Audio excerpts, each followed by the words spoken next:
Hello friends. जब भी आप अपनी किसी एग्ज़ाम की प्रिपरेशन करते हैं तो उसमें पीवाईक्यू का क्या रोल होता है ये तो आप सभी को पता ही होगा, क्योंकि जब भी हम अपनी स्टडी स्टार्ट करते हैं तो सबसे पहले हम लास्ट ईयर के क्वेश्चन पेपर से ही स्टार्ट करते हैं। अब क्वेश्चन पेपर को पढ़ना कैसे है, क्योंकि उसको पढ़ने का भी एक तरीका होता है। तो आज की वीडियो इसी से रिलेटेड रहेगी कि आपको पीवाईक्यू से कैसे कोर टॉपिक निकालने हैं, कौन कौन से टॉपिक आपको कवर करने हैं उसमें से। क्योंकि ऐसा तो नहीं है कि पीवाईक्यू से सेम क्वेश्चन आपका रिपीट होता है। उनकी जो क्वांटिटी होती है, जो सेम टॉपिक रिपीट होता है, सेम क्वेश्चन रिपीट होता है, वो बहुत कम होते हैं। लेकिन फिर पीवाईक्यू से क्या हेल्प होती है, ये वीडियो आज की इसी से रिलेटेड रहेगी। तो चलिए स्टार्ट करते हैं। मैंने यहाँ पर अपना अभी जो लास्ट में एग्ज़ाम हुआ था पीजीटी का, मैंने वो लेकर रखा है ताकि मैं आपको अच्छे से एक्सप्लेन कर पाऊँ। तो आप देख सकते हैं यहाँ पर, जैसे यहाँ पर ये क्वेश्चंस दे रखे हैं। आपको क्या करना है, सबसे पहले इस क्वेश्चंस को आपको रीड करना है। रीड करने के बाद आप ये देखना है कि इस टॉपिक के 4 ऑप्शंस यहाँ पर दे रखे हैं। सिर्फ आपको इसी फर्स्ट क्वेश्चन जो दे रखा है, से एग्जांपल ले रही हूँ मैं, ये मेरे सब्जेक्ट का है। आप अपने सब्जेक्ट का उठाना है आपको।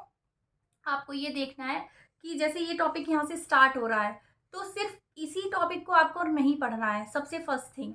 सेकंड थिंग, ये जितने भी 4 ऑप्शंस होते हैं, आपको इन चारों ऑप्शंस के बारे में भी पढ़ना है। कुछ टॉपिक ऐसे होते हैं जो लास्ट से रिपीट हुए जा रहे हैं, उनको आपको एक अलग से लिख लेना है। कुछ टॉपिक ऐसे होते हैं जो ऑप्शंस में रिपीट होते हैं, आपको उन्हें अलग करके लिख लेना है। अब यहाँ जो 4 ऑप्शंस दे रखे हैं, इन चारों ऑप्शंस को भी आपको पढ़ना होगा। सिर्फ ये नहीं है कि आपको इसी क्वेश्चंस को पढ़ना है। इन 4 ऑप्शन से रिलेटेड जितनी भी इंफॉर्मेशन आपको मिलती है, आपके बुक्स में मिलती है या आप जहाँ से भी पढ़ रहे हैं वो मिलती है, तो आप उसको अलग से कवर करिए। इन्हें आपको बिल्कुल भी नहीं छोड़ना है। और इस तरीके से जब आपके सारे टॉपिक अलग-अलग हो जाएँगे, जैसे आपने अभी एक टॉपिक अपना पढ़ा, उस टॉपिक से रिलेटेड आपके जितने क्वेश्चंस आए हैं, आप उनकी एक लिस्ट तैयार कर लीजिए कि इस टॉपिक में, इस एग्ज़ाम में इससे रिलेटेड ये क्वेश्चन आया है। जब आप लिस्ट तैयार कर लेंगे, फिर आप फर्स्ट रीडिंग में सिर्फ आप ये करेंगे। अब सेकंड रीडिंग में जब आप बुक्स पर जाएँगे, तो आपके माइंड में पहले से सेट रहेगा कि वो टॉपिक में, उस टॉपिक से ये क्वेश्चन पिक हुए हैं और मुझे उन पर बहुत ध्यान देना है। तो आपके माइंड की फर्स्ट थिंग ये होगी कि आपका माइंड प्रिपेयर रहेगा उन टॉपिक को पिक करने के लिए। अब सेकंड थिंग आपको क्या करनी है, जब आप उन्हें बार-बार रिवाइज़ करेंगे, ये फर्स्ट रीडिंग की नहीं बता रही हूँ, जब 2 से 3 बार आपका सिलेबस रिवाइज़ होगा, तब आप खुद से रिलेट करेंगे। यहाँ जो 4 टॉपिक दे रखे हैं और ये 4 टॉपिक जो आपकी बुक में मिलेंगे, अब आपको 5वां टॉपिक वहीं पर ही मिलेगा एक और। आप खुद से समझ जाएँगे, आप खुद से इंस्टीट्यूशंस लगाने लगेंगे कि कौन-सा टॉपिक जो है वो इम्पोर्टेंट है। क्योंकि 4 ऑप्शन अगर यहाँ दिए हैं, तो हो सकता है अगली बार आपको वहाँ पर 5वां ऑप्शन मिलेगा। उस 5वें ऑप्शंस के बारे में आपको सर्च करना पड़ेगा।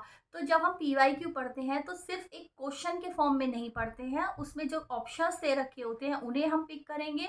कौन-कौन से ऑप्शन ऐसे होते हैं कि जो दूसरे क्वेश्चन पूछ रहा है उसमें भी वही ऑप्शंस वो जो होते हैं वो रिपीट हो जाते हैं। तो इसका मतलब वो ऑप्शन जो है वो बहुत इंपॉर्टेंट ऑप्शंस होते हैं। आपको उन्हें अलग लिख लेना है, उनसे रिलेटेड जितनी भी इंफॉर्मेशन है उसको अलग करके करना है। और उसके बाद फिर आप 5वां जो टॉपिक है, किस तरीके से टॉपिक पूछ रहा है। अगर ये इस बार इसने क्वेश्चन फॉर्म में पूछा है, इस बार इसने स्टेटमेंट फॉर्म में पूछा है, वही टॉपिक फिर आपका मैचिंग फॉर्म में आ रहा है, तो इस तरीके से आप अपना माइंड लगाएँगे। जब आप ये सब कर लेंगे, 3 से 4 बार जब आपका रिवीजन हो जाएगा, तो आप खुद से प्रिपेयर हो जाएँगे कि 5वीं बार में इस बार हो सकता है कि असर्शन एंड रीज़न्स में पूछेगा या किसी और फॉर्म में पूछेगा, लेकिन ये टॉपिक पूछेगा आपसे।